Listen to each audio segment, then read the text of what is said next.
Welcome back to the Deep Dive. Today we're jumping into a really captivating city, a place that just sort of whispers tales of royalty and refinement. We're talking about Lucknow, India, often called the City of Nawabs, and sometimes even quite grandly, the Constantinople of the East. So our mission here is to unpack all those layers, the history, the culture, that unique charm that really defines Lucknow. And we've got some excellent source material to guide us. Yeah, and the sources do a good job framing Lucknow's essence quickly. It mentions its location, obviously capital of Uttar Pradesh, but critically, right on the banks of the Gomti River.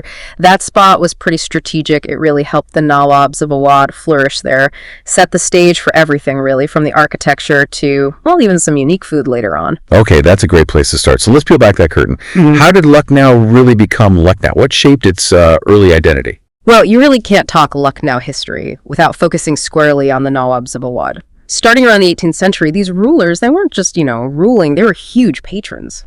Big time. They actively nurtured this incredible mix of art, music, dance, and definitely the cuisine, made Lucknow this hub of, sophisticated culture.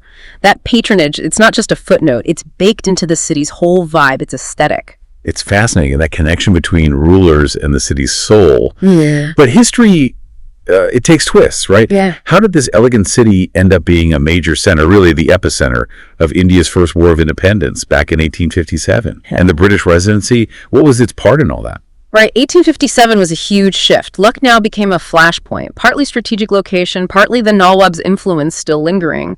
And the British residency, this whole complex of buildings, was besieged for months. It wasn't just a battle, it was this desperate, drawn-out stand. It really symbolized the clash, colonial power versus deep resistance. Today, the ruins are still there. A very powerful reminder of that whole turbulent time. Makes you think. Wow. And speaking of structures, it sounds like this rich past is just really visible in Lucknow's architecture.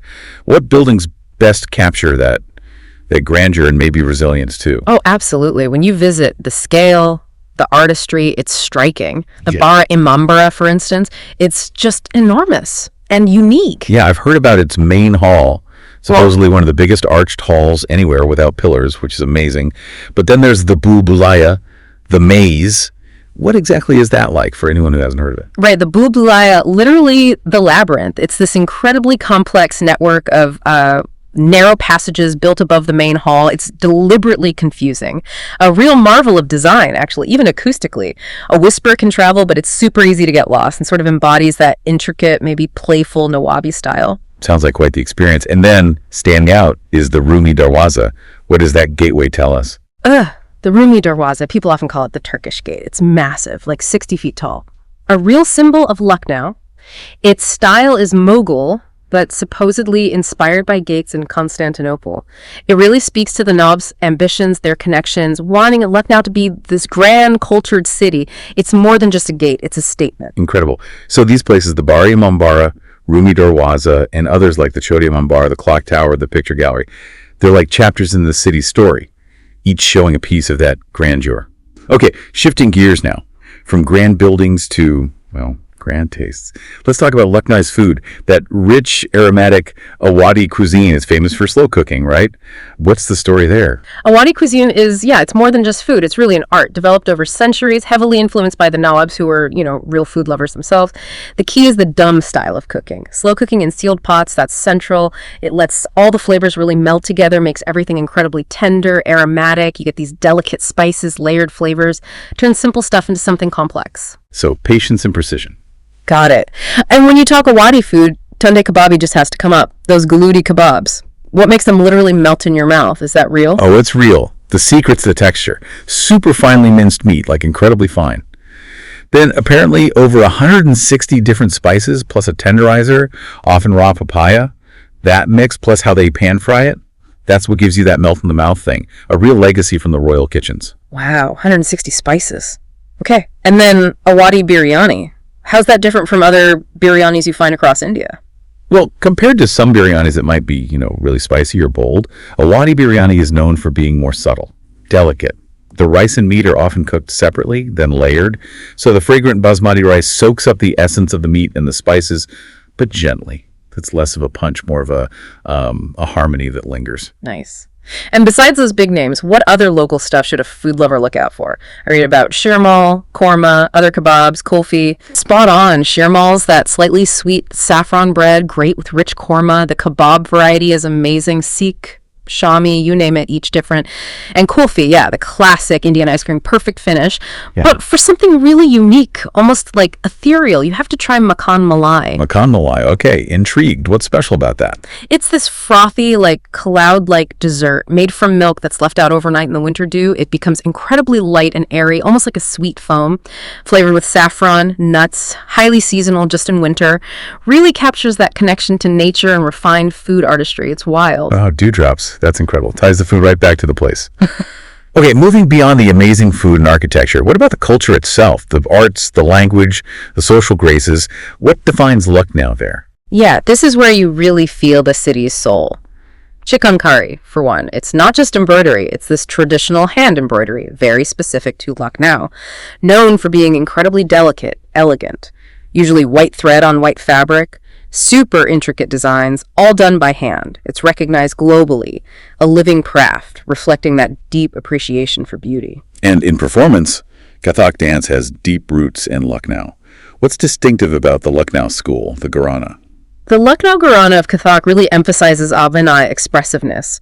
It's known for a very graceful, sort of nuanced style that developed in the Nawabi courts, focuses a lot on storytelling through intricate footwork, but also subtle hand gestures, facial expressions. It's less about just power, more about refined grace, emotional depth that kind of mirrors the tehzeeb of the city. And you mentioned tehzeeb. Let's unpack that because it seems central to Lucknow's identity.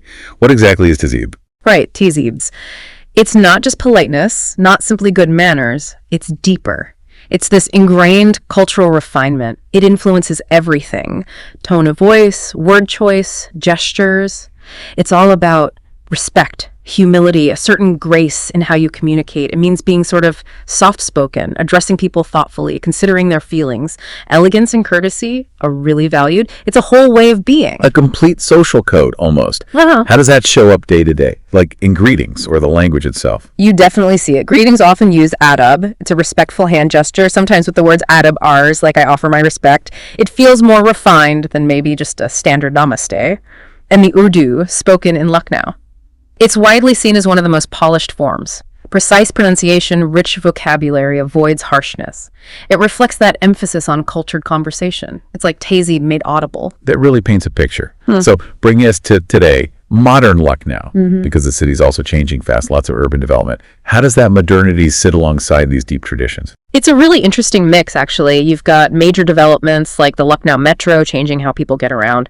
Plus, IT parks popping up, modern malls. These aren't just buildings. They're bringing in new people, new businesses, pushing the city forward. And projects like the Gomti Riverfront beautification try to blend modern planning with that historic connection to the river. Right, and this growth means new hubs like Gomti Nagar, Shahid Path, and of course Hazrat Ganj. What's the feel in those areas? They're definitely buzzing. Gomti Nagar is very much a modern zone, residential, commercial, planned growth. Shahid Path is this major expressway helping the city expand. And Hazrat Ganj, yeah, it's modernized, but it still has this charming, almost old world feel mixed in. Great for shopping, cafes, you see tradition and trend right there together. And it's not just business. Lucknow has major educational institutions too, right? IIM, Lucknow, Amity, KGMU. How do they fit into the modern city? Oh, massively. They've really boosted Lucknow's image as an intellectual center, an education hub. They pull in talent from all over India. That fosters innovation, creates this vibrant young population that adds to the city's energy, but they still seem to respect the heritage. It shows Lucknow's still evolving. Okay, so if someone's visiting, wanting to experience this old and new blend, what are the absolute must-sees, the places that really capture Lucknow's essence? Well, like we talked about, the Bara Imam Bara and the Rumi Darwaza are non-negotiable. You have to see those to get the historical scale and artistry, just essential. And the British residency, for that historical weight, that connection to 1857, what's visiting there like today?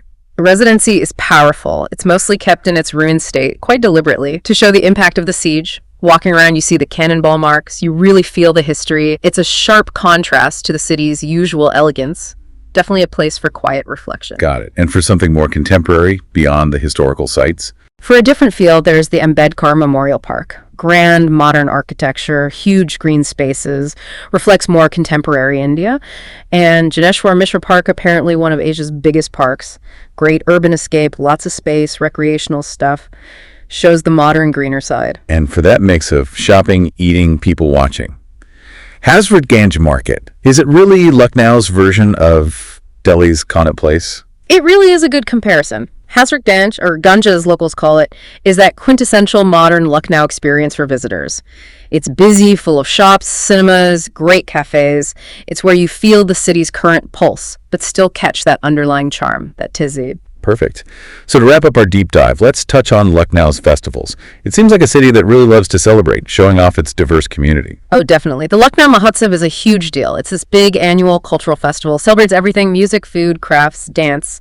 It's a fantastic showcase of Lucknow's artistic side, its heritage, all in one vibrant event. Great time to experience the city. And during Ramadan, the sources mention streets like Akbari Gate and Chowk just buzzing with lights and food. What's that like? Yeah, during Ramadan, those streets, especially after sunset, they just transform, become these amazing open-air food markets, all lit up. The smell of kebabs, biryanis, sweets everywhere. It's incredibly festive, a real sensory overload in the best way, highlights the food culture and the community spirit. Sounds amazing. Like the city really comes together. And the sources also note major festivals like Diwali, Holi, Eid, Muharram are all celebrated with deep community involvement. Exactly. And that really underlines the city's diverse fabric, that culture of communal harmony. Each festival is celebrated with real enthusiasm, lots of participation across communities, reinforces Lucknow's reputation for valuing coexistence. What an incredible tour through Lucknow. From that grand Nawabi history and its enduring traditions, right up to its dynamic present. It really is a unique mix of elegance and modern energy. So maybe something for you to think about is this. Given Lucknow's deep roots in tehzeeb, that refined culture and etiquette, how does a city like that actually handle rapid urban development? Can that core essence, its unique identity, that sort of gentle grace, can it survive? Or maybe even subtly shape the way modernity takes hold? It's a fascinating tension to ponder, how Lucknow balances its past and future.